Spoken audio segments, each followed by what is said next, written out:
வடவை தி. நாம் சேரப்படையை நேராக சந்திக்கின்றோம். படையின் இடப்புறம் முடியன், வலப்புறத்தில் வாரியன், நடுவில் நான் இருக்கிறேன். பரம்பில் நுழைந்த எவனுக்கும் உயிர் இருக்கக்கூடாது.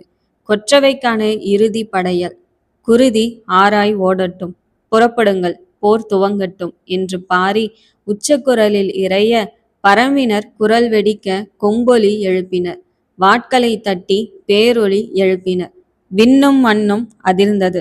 காடைக்குடியினர் விலங்குகளின் வேட்டை உருமல்களையும் வெளிப்படுத்த காடுகள் கலங்கின. பரம்பினர் அணி அணியாக பிரிந்து முன்னேறினர். பரம்பு போரில் இறங்கியது. பாரி 2 உரிமைகளையும் எடுத்துக்கொண்டு எழுந்தான். வாரியன் பதறினார்.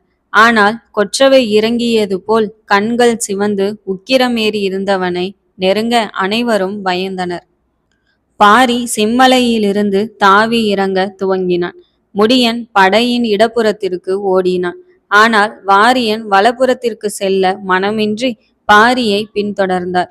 பரம்பு சேரப்படைகளை நோக்கி முன்னேறியது. புலி அருவியின் எதிரியிலிருந்த ராசசிம்மன் பரம்பின் படை முன்னேறி வருவதையும் படையின் நடுவில் பாரி வருவதையும் கண்டு மனம் மகிழ்ந்தான். முன்னேறுங்கள் என்று சத்தமிட ஆயிரக்கணக்கான சேர வீரர்கள் பரம்பு வீரர்களை நோக்கி சென்றனர். 2 படையினரும் ஒருவரை நோக்கி ஒருவர் ஓட பரம்பினர் வெறியுடன் பாய்ந்தனர்.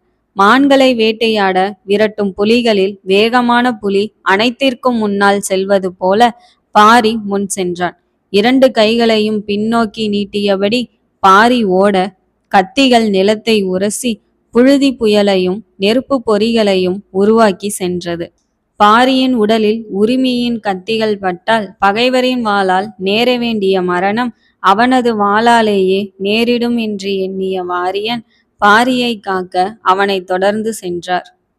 பரம்பின் படை நெருங்கிய கணத்தில் சேரப்படை பரவலாக முன்னேறாமல் பாரியை நோக்கி குவிய சேரப்படையின் உத்தியை முடியன் கனப்பொழுதில் புரிந்து கொண்டான். அடுத்த கணம் அம்பு போன்று குவிந்த சேரப்படையை உடைக்க வலப்புறம் திரும்பினான். கூட்டமாக ஓடி வந்த சேர வீரர்கள் உரிமையின் ஆற்றலையோ அதை பிடித்திருந்த கைகளின் வேகத்தையோ உணராமல் இருந்தனர். உரிமையை பற்றியிருந்த பாரியின் கைகளின் 2 தலை தசைகள் திமிலை போல் திரண்டிருக்க நரம்புகள் புடைத்து குருதி நாளங்கள் விம்மியது. ஆவேசம் திமிரியது. வேகமாக முன்னேறிய பாரி ஆயிரக்கணக்கான வீரர்களினூடே நுழைந்தான். அடுத்த கணத்தில் சூறாவளி உருவானது.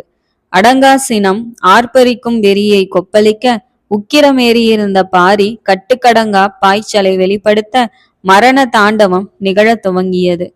மண்ணுக்கும் விண்ணுக்குமாய் சினத்தில் பிரபஞ்ச உருவத்தை கொண்டிருந்த பாரி உரிமைகளை சுழற்றிய வேகத்தில் பாரியை சுற்றி குமிழ் உருவானது போல் கத்திகள் தோன்றி மறைய உரிமையின் கத்திகள் கண்களுக்கு புலப்படாதவாறு சுழன்றன.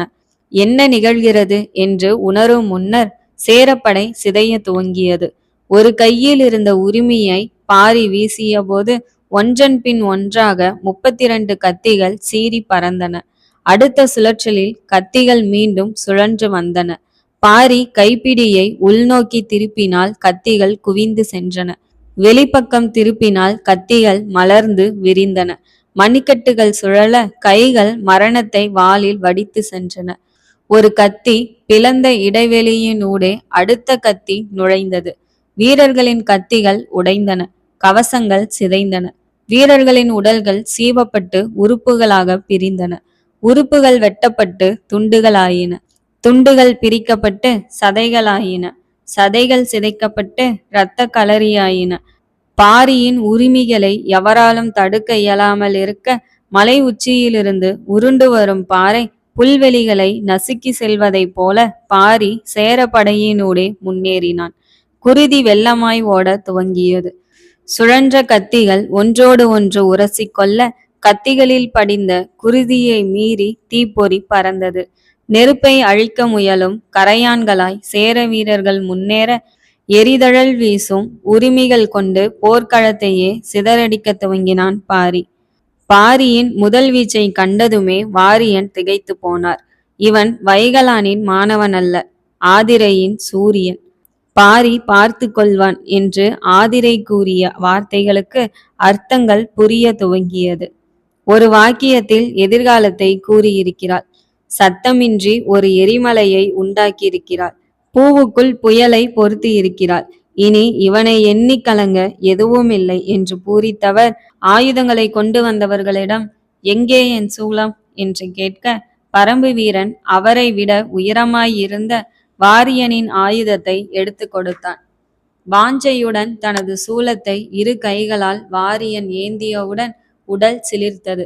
சிறந்த வீரனுக்கும் அவனது ஆயுதத்திற்கும் இடையேயான தொடர்பு மற்ற அனைத்தையும் விட உணர்வு பூர்வமானது. மிகுந்த எடையுடன் இருந்த சூலத்தை ஏந்தியவுடன் கைகள் தாமாக சுழற்ற துவங்கின.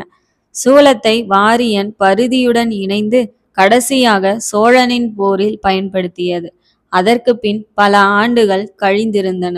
எனினும் வயதானாலும் புலியின் ஆற்றலும் சீற்றமும் சற்றும் குறைவதில்லை என்பதை கைகளில் சுழன்ற சூலத்தின் வேகம் கூறியது. வாரியன் வேகமாக படையின் வலப்புறத்திற்கு ஓடத் துவங்கினார். ஓடும்போதே நிலவன் பரம்பினர்களின் சிதைத்த உடல் சிந்தையில் தோன்ற, பாரியை நினைத்து துவண்டிருந்த மனதில் மதம் பிடிக்க துவங்கியது. பரம்பினரை சிதைக்க துணிந்தவர்களை அழித்தொழிக்க வாரியன் பரம்பினரை தாண்டி வெறி கொண்டு முன்னே ஓடினார். சேர வீரர்களை நெருங்கியதும் சூலத்தை ஒருமுறை சுழற்றி சேரர்களை அடித்த வேகத்தில் வரிசையாக ஓடி வந்த 4-5 வீரர்களின் நெஞ்செலும்புகள் நொறுங்கின. மீண்டும் இடப்புறம் சுழற்றி அடிக்க ஒரு பனை தூரத்திற்கு அனைத்து சேர வீரர்களும் தூக்கி எறியப்பட்டனர். போர்க்களம் சிதற சூலத்தை வாரியன் நிலத்தில் ஆங்காரத்துடன் குத்தி ஒருமுறை உரும நிலம் அதிர்ந்தது. பரம்பினரும் சேரர்களும் திகைத்தனர்.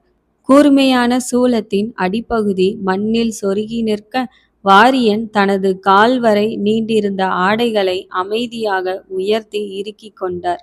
மனதில் வெறியுடன் சூலத்தின் கழுத்தை பிடித்து அடிப்பாகத்தில் முன்னோக்கி உதைக்க, பாலமாக மண்ணை பெயர்த்து மேலெழும்பிய சூலம் வாரியனின் கழுத்தில் வந்தமர்ந்தது. வாரியன் முன்னேற சேர வீரர்கள் அவரை நெருங்க தயங்கினர். அனைவரும் அரைவட்டமாக ஒதுங்கி வழிவிட வாரியன் மெதுவாக முன்னேறினார். மீண்டும் சேர வீரர்கள் வாட்களுடன் ஓடிவர கழுத்திலிருந்த சூலம் சிலம்பத்தடி போல வாரியனின் உடலை சுற்றி வந்தது. தலையில் அடிபட்டவர்களின் தலைகள் சிதறின. உடலில் அடிபட்டவர்களின் முதுகெலும்பு முறிந்தன. அடிபட்டவர்கள் சில காதம் சென்று விழுந்தனர். சூலத்தை முன்னோக்கி சுழற்றி ஒருவனை நெஞ்சில் அடிக்க, அவன் அரைப்பனை உயரத்திற்கு வீரர்களை தாண்டி பறந்து சென்றான். சூலத்தின் முனைகளில் சிக்கியவர்களின் உடல்கள் பாலம் பாலமாக பிளந்தன. அடுத்து நெருங்கிய ஒருவனின் வயிற்றில் சூலத்தை பாய்ச்சிய வாரியன் அவனை தலைக்கு மேல் உயர்த்தி தூக்கி எறிய மற்றவர்களின் மேல் சென்று விழுந்தான். வாரியன் நடந்தார். சூலத்தை உள்ளங்கையில் பற்றி அம்பு போல் வாரியன் முன்னோக்கி செலுத்த, சீறி சென்ற சூலம் சேர வீரனின் வயிற்றில் பாய்ந்தது. சூலத்தை பற்றி வாரியன் பின்னோக்கி இழுக்க, உள்ளங்கையின் வழியே பின்னோக்கி பாய்ந்த சூலத்தின் கூரிய முனை பின்புறத்தில் தாக்க வந்தவனின் வயிற்றில் பாய்ந்து முதுகில் வெளிவந்தது. சூலத்தை உருவியவர் 2 கைகளிலும் சூலத்தை பற்றி இடப்புறமும் வலப்புறமும் இருவரை அடித்து உருக்குலைத்தார். சூலத்தை ஒருமுறை ஆவேசத்துடன் வீச, சுற்றி வந்த சூலம் வீரர்களின் தலைகளை செடிகளை உடைப்பது போல் உடைத்து சென்றது. வாரியன் நடந்தார். அடுத்து நெருங்கியவனை தலையில் அடித்து சரித்த வாரியன் அவனை எட்டி உதைக்க நிலத்தில் உருண்டு சென்று தொலைவில் விழுந்தான். வாரியன் உக்கிரத்துடன் நடக்க எவருக்கும் அவரை நெருங்க துணிவில்லாமல் பார்த்தவாறு இருந்தனர். மெதுவாக நடந்து சென்றவர் கீழே கிடந்தவனின் மேல் ஏறி நிற்க, மற்றொருவன் வெறியுடன் வாளேந்தியவாறு ஓடி வந்தான். நெருங்கியவனின் வயிற்றில் சூலத்தை சொருகிய வாரியன் அவனை தூக்கி நிறுத்த, சூலத்தின் முனைகளில் சொருகப்பட்டிருந்தவனின் குருதியில் சூலத்திற்கு குருதியாட்டு துவங்கியது. மேலிருந்தவனின் அலறல் களமெங்கும் ஒலிக்க, அந்த காட்சியை கண்ட ராசசிம்மன் அதிர்ந்தான். முடியன் வெறியுடன் சிரித்தான். சேர வீரர்கள் வாரியனை தவிர்த்து மற்ற பரம்பு வீரர்களை நோக்கி ஓடினர். புலிகரட்டின் மேலிருந்தவாறு சேர வீரர்கள் அம்பெய்து கொண்டிருக்க, புலிகரட்டின் மறுபுறத்தின் வழியாக மேலேறிய ஒளியனும் பரம்பினரும் கரட்டின் உச்சியை அடைந்தனர். அடுத்த கணத்தில் பரம்பினர் திசைகளை அடக்கியாழும் விசையாக அடுக்கடுக்காய் அம்புகளை விடுக்க சேர விற்படை வீரர்கள் கரட்டின் மேலிருந்து உருண்டனர். கவின் ஆதனின் அம்பரா துணிகளை கொண்டு வந்த பரம்பினர் அவர்களின் அம்புகள் மூலம் சேரர்களை துளைத்து ஆறுதல் தேட முயன்றனர். ஒவ்வொரு சேர வீரனையும் பல அம்புகள் துளைத்து சென்றன. பரம்பு வீரர்கள் சிதைந்திருப்பதை பார்த்த கணத்தில் உயிர் துடித்த பரம்பினர் ஒவ்வொருவரும் சேரக்குருதியில் குளிக்க தீராவன்மம் கொண்டு அம்பெய்தவாறே கரட்டின் மேலிருந்து கீழிறங்க துவங்கினர். அதே நேரத்தில் இடப்புற காடுகளிலிருந்து கூடலன் தலைமையில் வெளிவந்த பரம்பினரும் பரம்பின் நாய்களும் சேர வீரர்களை தாக்க துவங்கின. குலத்தலைவனின் மனதை நொறுங்க செய்த சேரப்படையை கிழித்தெறிய கூடலனும் பரம்பினரும் சரம் சரமாய் அம்புகளை விடுத்தனர். காற்றை கிழித்துச் சென்ற அம்புகள் சேர வீரர்களை துளைக்க நாய்கள் அவர்களை கடித்து குதறின. பாரியின் வேகத்தில் சேர வீரர்களின் உறுப்புகள் வானுயர பறப்பதைக் கண்ட ராசசிம்மன் அதிர்ந்து போயிருக்க, குதிரைப்படையை கொன்றொழிக்க நினைத்த முடியன் தன்னுடன் இருந்த சூலூர் வீரர்களிடம் குதிரைப்படை வீரர்களை வீழ்த்த உத்தரவிட்டவுடன் தொலைநோக்கு அம்புகளை சரமாரியாக விடுத்த சூலூர் வீரர்கள் சில கணங்களில் குதிரைப்படையை வீழ்த்தினர். தொலைவிலிருந்து அதிவேகமாக பறந்து வந்த ஏராளமான அம்புகள் குதிரை வீரர்களை வீழ்த்தியதைக் கண்ட ராசசிம்மன் தன்னை நோக்கி வந்த அம்புகளை நீள்வாட்களினால் தடுத்து கொண்டு குதிரையை விடுத்து கீழ் இறங்கினான். காட்டாற்று வெள்ளம் போல் இடமும் வளமுமாய் வளைந்து பாரி சென்று கொண்டே இருக்க செல்லும் இடமெல்லாம் வீரர்களின் உறுப்புகளும் குருதியும் சிதறின. சேர வீரர்களின் உடல்களிலிருந்து பீச்சி அடித்த குருதியில் பாரி முழுதும் நனைந்திருந்தான். பகைவரை அழித்தொழிக்க வந்த செந்நிற வேங்கையாய் உருமாறியிருந்தான். பாரியின் உக்கிரத்தை பார்த்த சேரர்கள் பாரியின் அருகில் செல்லவே நடுங்கினர். பாரியை தவிர்த்து அருகில் முன்னேறி கொண்டிருந்த முடியனை நோக்கி சென்றனர். வாரியன் மத யானையைப் போல் எவரையும் நெருங்க விடாது போர் புரிய முடியனின் வாள் பாம்பு கொத்துவதைப் போன்று ஒவ்வொருவரின் உடலிலும் சொருகி வெளிவந்தது. நேரத்தை வீணாக்காது வீரர்களின் கழுத்திலும் நெஞ்சிலும் வாளை சொருகி வெளியெடுத்து முன்னேறியவாறே இருந்தான். அருகில் நெருங்கியவர்களின் உடல்கள் துண்டாடப்பட்டன. கைகளில் இரு வாட்களை ஏந்தி சக்கரமாய் சுழன்று கொண்டிருந்தான். பாரி இடிந்து போய் அமர்ந்திருந்ததைக் கண்டு உலகை வெறுத்தவன் முடியன். பாரியை அந்நிலைக்கு தள்ளிய அனைத்து சேரர்களையும் கொடூரமாக வெட்டியெறிந்து அடையாளம் கண்டறிய இயலாதவாறு சிதைத்து கொண்டிருந்தான். ஒரு கண்ணில் பாரியை பார்த்து கொண்டு மறு கண்ணில் சேர வீரர்களை கொன்றொழித்து கொண்டிருந்தான். பரம்பினர் அனைத்து புறங்களிலும் சூழ சேர வீரர்களின் எண்ணிக்கை குறைய துவங்கியது.